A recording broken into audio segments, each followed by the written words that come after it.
everyone, it's Reagan and welcome back to another video. Today I am filming my winter favorites or another seasonal favorites video. I always loved making these and chatting through essentially all of my favorite things outside of books.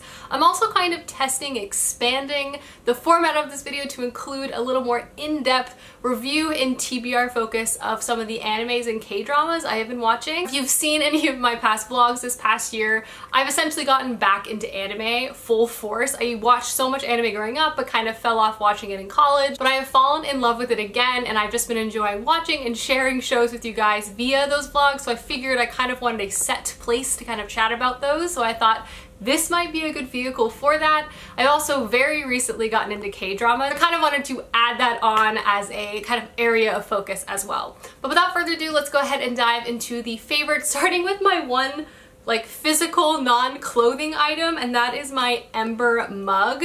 I've gotten a lot of questions recently about why I've been charging my mug. That's because I'm using an Ember mug. This was actually a gift to me from Clay, and how it works is you basically charge it and it can keep your drink of choice to your preferred temperature for about 3 hours. I obviously love coffee a lot and lattes and things, but I am like the world's slowest drinker, so I would always have just cold cups of coffee laying around everywhere. I don't like to be rushed, but I like my drinks to be very hot, so I just always felt like I could never drink anything fast enough. But this has truly been a game changer. I can slowly enjoy my cup of coffee in the morning. It stays warm and it's super easy. You just pop it back on the charger and you can again control the temperature you want. It's definitely one of those things that you would never really buy yourself, but I'm so grateful that I got it as a gift, so I had to include it in this video because I've been using this every day since I got it. Now moving on to clothes. So for the clothes portion of this video, I thought I would just show off a few of my favorite pieces I've been wearing all winter. I haven't been doing a lot of shopping recently because it's end of season, but I kind of wanted to show off some of my favorite things I've been wearing in general. The first few things I'm going to show off are a few sweaters. Sweaters are always my favorite thing to buy, and it's always something I personally love to kind of pick out a few special pieces to add to my wardrobe every season. I feel like recently on a few of my videos you guys have been loving a lot of my sweaters, and I would say 9 times out of 10 if I ever get a comment on a sweater, it's from the same place, and that is Sézane. Sézane is a beautiful French clothing brand, and I'm a huge fan of them. I'll say they drop small collections and things tend to sell out very quickly, but there are 2 sweaters I bought at the beginning of winter that they've actually brought back, and in general I'll just have their site link down below if you want to look around and see any of their current knits or follow them on Instagram. They always announce when they're dropping new things. But one sweater I've been loving all season is the Leon sweater. I have it in this pink color. It has these really lovely buttons down the front. They also have this in a really nice blue and white stripe and a bunch of other colors as well. It's really soft, it washes really well, it's wool so it's very warm. This has been a go-to. Thicker knit I've got from Sézane at the beginning of winter is this guy. They also have this in a few different colors. I opted for the khaki green. I really love the tall color and the buttons down the front. It feels like very 80s ski chalet, and it's also just super cozy, and I've been wearing this all of the time with leggings, with jeans, outside, around the house. It's super soft and really, really warm. Speaking of sweaters, the next thing is more of like a choice, and it's kind of inspired by all the K-dramas I've been watching, but something I've really, really enjoyed this winter is layering turtlenecks underneath like everything, from sweaters that I just showed you, to under dresses, to under crew neck sweatshirts. I have just been layering up a storm. These 2 turtlenecks are the ones I've been wearing the most. They're from Madewell. I bought them at the beginning of winter and I've been wearing them non-stop. It's also a great way to add a layer of warmth, and I just like the look of a turtleneck, especially with like an oversized sweater. I just think it's really, really cute. So this is one of my most worn fashion choices for the winter. And then the last 2 pieces of clothing I'm going to show off are 2 pieces of denim. The first are these jeans. I've owned a version of these jeans since college. They used to be called the Perfect Summer Jean. I swapped them out a few months ago now for the curvy version of them, and these have been an absolute game changer. If you have not tested out the curvy jeans from Madewell, I implore you to do so. I've finally been able to find jeans that fit me nicely, and these ones have been far and away my favorite when I've been feeling like wearing jeans, which is not so often, but these are comfy, they're really cool, they don't stretch out too much, and because they have different cuts and sizes, if you're petite or tall or curvy, you can really actually find like a vintage pair of jeans that actually fit you, which is amazing. And the last piece of clothing I'm going to show off is a pair of overalls. These are many years old, but I just had to give a shout out to Madewell overalls in general. I love an overall moment. I love wearing them with sweaters. They're super comfy. They're casual. I love this front pocket. I'm always throwing stuff in there. So this is really just to say, if you've been on the fence about getting a pair of overalls, do it. You won't regret it. They're the best. They're comfortable. They work any season of the year. And Madewell, in my opinion, makes the best ones, and they tend to go on sale, so you can always nab a pair, not full price. So last clothing item, overalls. Moving away from the physical items, we can now move into entertainment. First off is music. To be honest, the only thing I've really been listening to is Taylor Swift's Evermore or Folklore. Not to be completely basic, but I just can't stop listening to it. I've been really enjoying it. I've also gone back to Phoebe Bridgers. And in general, I might need some new music recommendations, but I've just been listening to that stuff on repeat, written on me. Like, I'm a stereotype of myself. I'm listening to the same stuff over and over again. Nothing new there to really talk to you guys about. Shifting into non-K-drama and anime TV shows, I have two to note on. One is a show that everyone has probably watched at this point, Bridgerton, with, again, the rest of the world. Before I jump into my feelings about the show itself, I will say there are a lot of really insightful articles pointing out some very fair criticisms of the show, from colorism, as well as there's one particular decision pulled from the books that is very problematic. But all in all, though, I did think this show was really colorful. It was a lot of fun. I thought the two main characters were like the least interesting, so I'm hoping as they make more seasons of the show, kind of focusing on the later books to the Bridgerton series, there's more interest. One thing I'll point out is the three Bridgerton brothers I cannot tell apart. Like, I do wish they casted a little differently in that regard, because I truly could not tell apart the two oldest brothers for like 7 episodes of the show. There are so many interesting side characters in Bridgerton that I hope get their own seasons. I'm also kind of interested in possibly starting the series myself. I'll probably skip the first one. And I also hope this points to more adaptations of historical romances, or just romances in general, because I think they're really fun and obviously very popular. And then the last TV show I'm going to talk about is The Crown. I love The Crown, and I know this is not a unique stance. I feel like everyone loves The Crown, but Clay and I finally decided to give the show a shot, and we could not stop watching. We are halfway through season 3. It's exceptional. I love historical dramas, like, do not get me wrong, like, this should be and is right up my alley, but just the care and the writing and the costumes and the drama, like, everything is so well crafted, and it's also just so interesting to see so many huge historical events through this, like, royal lens. I cannot wait. And I personally am so excited for season 4 with Princess Diana. I just think it's so good. I'll say I definitely miss Claire Foy in season 3. I grew really attached to the young queen, but The Crown is so good. It's not boring at all. The acting, the style, the drama, the setting, it's impeccable. The Crown is everything to me. And now moving on to what I personally feel like is the main event of this video, let's talk K-dramas and anime, starting with K-dramas because I have less to chat about there.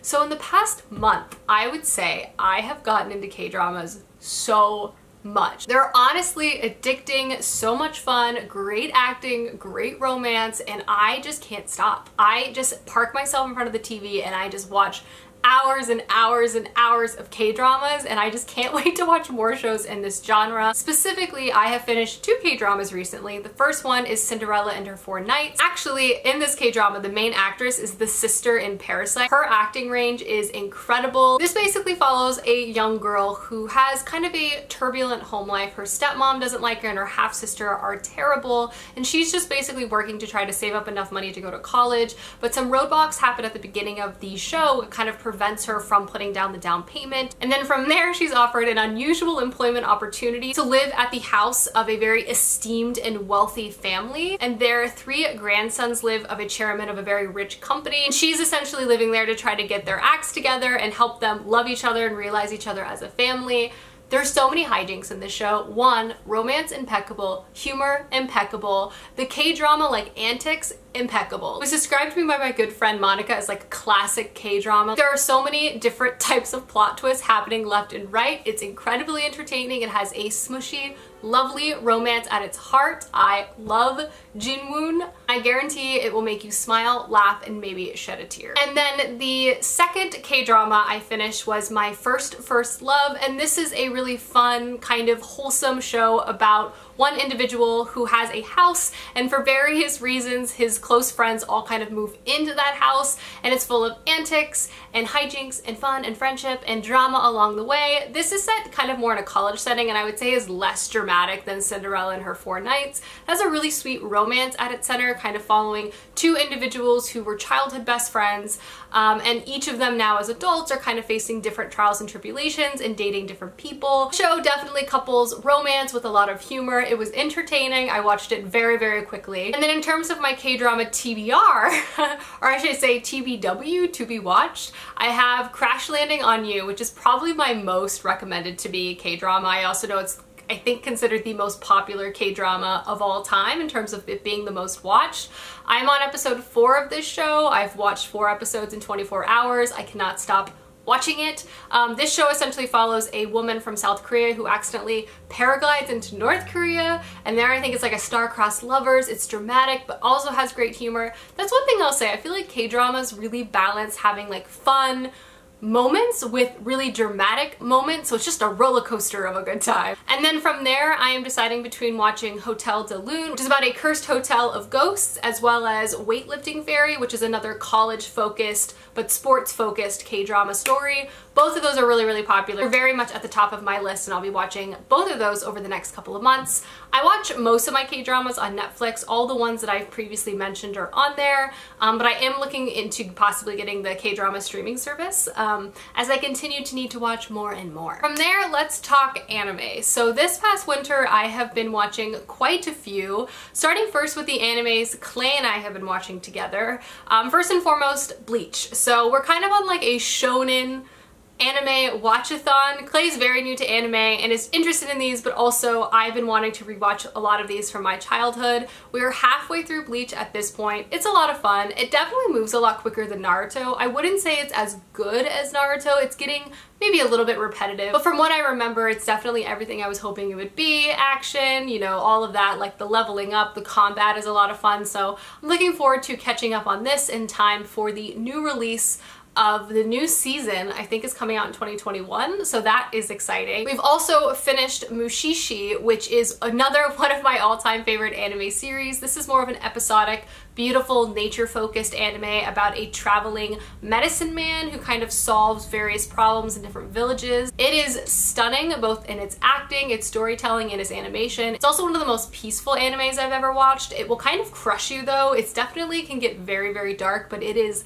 stunning. And we also watched a movie, Weathering with You. We had previously seen 5 centimeters per second and Your Name by the same director, one of our favorite directors. He's so, so good, so we obviously wanted to watch his newer movie.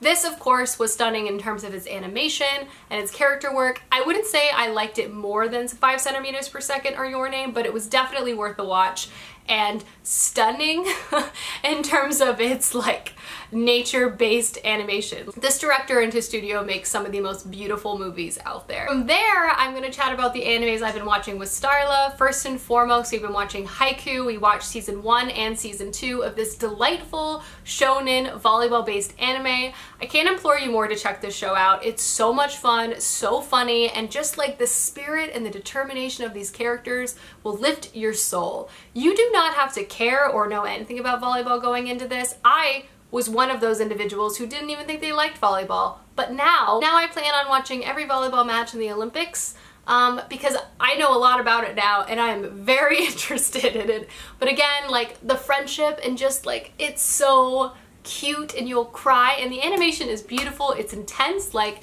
they keep you very entertained throughout a volleyball match, I'll tell you what. It's so worth the watch. It has a lot of hype. It's very famous. A lot of people love it, and for good reason. And then from there we started a new anime, a currently airing shonen, Jujutsu Kaisen. We've only seen about 9 episodes at the point of me filming this video, but I think we would both confirm that it is incredible. I mean, the pace at which this show has started and the animation and the intensity, I would say it's a lot darker and more violent than what you really encounter in shonen anime in my experience, but it's so good. I hear the manga is incredible as well, but oh my gosh, if you have not jumped on watching this show, you need to. There's not very many episodes out, so you can get caught up very quickly, but I hope this show has like a million episodes. This basically follows a school and institution that hunts demons around Japan, and our main character ate a demon artifact. Basically means he has a demon living inside of him. There's still a lot about this show I personally need to find out because I've only seen 9 episodes, but so far, so incredible. All right, now moving on to the TBR portion for the next season. I would say #1 priority for Clay and I is to finish Bleach, but from there we have 2 shows we're really interested in watching. The first one is Demon Slayer, which is obviously incredibly popular. I don't know too much about this show and I kind of want to keep it that way. I'm really looking forward to starting this. I believe it's finished and it's on Hulu, so I feel like it's something we'll be able to very quickly marathon. And then from there, I'd also say Attack on Titan. This is a show that I think the last season is currently airing now. I know a lot of you guys love this show. It's, again, something that has been popular for a long time, so it feels like the perfect time to marathon the whole thing and see what's up with that. So I'd say those are our 2 top animes after we finish Bleach. That is the recent anime I have watched and some of the animes I plan to watch in the upcoming months. Let me know down below some shows or some things that you've been loving, as I would love to know, and I will see you guys soon with another video soon. Goodbye!